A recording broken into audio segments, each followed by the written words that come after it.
Hello there, welcome to episode 73 of Never Mind the Bullens. I'm Mike Peters. This is your bite-sized Everton podcast and vodcast. I apologise if you hear any drilling at any point during this episode because we're having some wardrobes installed.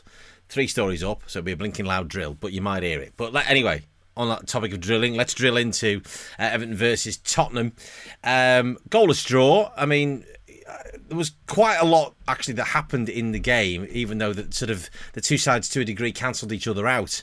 I think it's always been a bit of a, we've always sort of seen ourselves as Tottenham as sort of a marker. We've always been there or thereabouts, sort of punching at the same weight for the last 10, 15 years, as both clubs have tried to sort of get themselves out of the doldrums that they were in for the majority of the 1990s. And, you know, we've always seen Tottenham as a marker. I mean, obviously the last few years, obviously they accelerated ahead of us. You know, culminating in reaching the European Cup final back in 2019. But it's, I suppose, gratifying because it means that they've fallen back a bit, but we haven't really progressed. So it's a sort of a bit of an indictment, really, of both clubs over the last few years in the way that they've been run, as we talked about extensively in the last episode as to where we were yesterday in that result. Because obviously, new manager coming in for them, Antonio Conte taking over properly, really. He didn't have much time to do anything ahead of that Europa League game, which admittedly they did win against Vitesse Arnhem on Thursday. But I was surprised at how defensive Tottenham were. They were very, very compact, and it made it very difficult for us to break it down. We really couldn't get any space to run at them. Very little opportunity for the likes of Demarai Gray or Richarlison to really run at defenders and cause them problems. And they've got big centre-backs, big defenders in terms of likes of Romero and Emerson, and obviously Eric Dyer. Ben Davies is a big lad as well. So there was a very, very solid structure to that Tottenham team, which might explain why they didn't get a shot on target. I mean, it's Harry Kane's quietest performance at Goodison I can remember. He barely had a touch, although he did create that probably arguably the best chance of the game for Reguilon at the end of the first half. But what was great from Everton's point of view is that we defended, I thought, exceptionally well. Michael Keane playing on that left hand side of the centre backs, which he's not done recently. He only does that when he's played with Yerry Mina, but obviously without Yerry Mina, he's reverted to playing on the other side, and performances have been a bit sketchy, to say the least. But he played on that left hand side again today. Ben Godfrey played on the right hand side, and they both dealt with everything that came at them pretty well. Not that there was a huge amount, but they were protected well. Fabian Delph, excellent again. And it was really gratifying for him because he's not had the best of times at Goodison. He's been a bit of a a lightning rod for some of the boo boys at times, because we've just not, I think it's born of frustration really, because we've just not seen enough of him over the last couple of years since he signed. But we know what a good player that there is in there if you can keep him fit.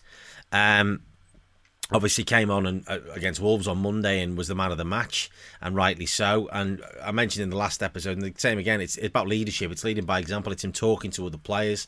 And again, he was doing that yesterday. He allowed Alan to play further forward, and I thought it was Alan's best game of the season. I thought he was excellent, and it shows, I think, with Alan, where he's got to play. If Abdoulaye Doucouré isn't in the team, he has to play further forward. He can't play as a number 6 when Abdoulaye Doucouré's not there, because the game passes him by and we get exposed and people get round him. Any pace in midfield just runs straight past him. But as a number 8, he was much more effective. The two of them really hunted well. He was playing further forward, was able to try and create things and try and move the ball quickly into Demarai Gray, into Andros Townsend, into Seamus Coleman and Luca Dean. It was better again yesterday, Luca Dean. Don't think he's at his best by any stretch of the imagination, but he was better. And that gave us a really solid foundation to work from. The issue was we just didn't really create enough, particularly in the second half. And this is where a little bit of criticism can be absolutely levelled at Rafa Benitez. We knew with Fabian Delph we'd only get an hour out of him. That change, absolutely expected it. It was lovely to see him getting, a standing ovation. I'm thinking I can't recall that happening to him previously in his Everton career. And Tom Davies coming on. That change, more than happy with that. That's absolutely fine, understandable change. Where I got a bit frustrated was the following change, which was the Mason Holgate one, which we'll go into in just a minute, because we do need to talk about Chris Cavanaugh, because he had a huge influence on the game, which is just a sign of a bad refereeing performance as far as I'm concerned. But I didn't understand the change there because there was an opportunity there to roll the dice. Tottenham had clearly come set for a point. They'd taken Son off. They brought Lo Celso on. They'd gone more defensive. They were quite happy to try and get themselves a point, give themselves something to build on for Conte. That's fair enough. We could have rolled the dice. There was opportunities there to bring on. We had probably our strongest bench in 6-8 weeks probably. And we didn't roll the dice to bring on Solomon Rondon or Cenk Tosun, because you could see that any ball, we weren't going to be able to play through Tottenham, but we could try and get balls around them. And every time that the ball got wide, there was Richarlison in there on his own with 3 or 4 defenders crowded around him. And it was going to have to be landed on a sixpence, really, to get anywhere near him. So putting an extra body in there to just occupy one of the defenders, distract them, good in the air, may well have led to a chance. I think it was at Cenk Tosun a couple of years ago in the Andre Gomez game where we equalised late on and he scored that goal, or certainly had a great chance. I'm trying to recall. I'm sure he equalised for us late on. So we can... That was the frustration. Obviously, after Mason Holgate getting sent off, then obviously bringing on Jean-Philippe Gbamin for Damari Gray to shore up that midfield again. Okay, fair enough. That's an enforced change. But I just felt that there was an opportunity there to roll the dice, and it was a bit of stick or twist, and he didn't either, and just moved sideways. 'Twas ever thus with the Everton midfield, to be fair, but there you go. So that was a bit frustrating, but, the pragmatist says we've lost 3, that stopped the rot, clean sheet, got a point, doesn't help us really in the league table. If we won the game, we'd have leapt up several places because it's all very congested, sort of below the top 4. So that is a slight disappointment because we had the 2 shots that were on target. Now we have to talk about Chris Cavanaugh. I've never thought Chris Cavanagh's a particularly good referee. I've always thought he likes to make himself the centre of attention. Likes to make sure there's always some controversy around himself. Last time I remember him being at Goodison was the last game before lockdown against Manchester United, where we had that goal disallowed in injury time for Gylfi Sigurdsson allegedly getting in David De Gea's way or being in an active position and then Carlo Ancelotti comes on the pitch, remonstrates with him and gets sent off. The decision for the penalty, we thought it was that Lloris got it in real time. The issue was, and this was alluded to on Match of the Day, was the fact that Everton had the ball when he decided to give the penalty. Now, if VAR allows the play to continue, as it does, I think it was somebody went through, and it was Son got through and then fired the ball wide, had a great chance, but turned out to be offside. They've let the play go on. Why couldn't they have let that play go on? Because that could have rendered the whole thing, saved several minutes of prevaricating, courtesy of John Moss and Chris Cavanaugh. I mean, it says it all. I didn't even know John Moss was the VAR official until I watched the highlights on Match of the Day. It says it all, doesn't it?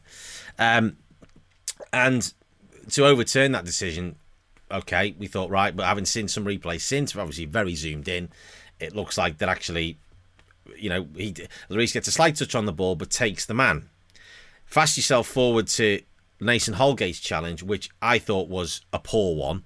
Not so much him getting the ball, but the way he got the ball. I had an argument with the bloke in front of me about this. All dealt with, hands were shaking and hugs were meted out between the two of us. And I said, the issue isn't... He said, do you think that's a sending off? I said, well, I don't in old days, but in VAR, it is.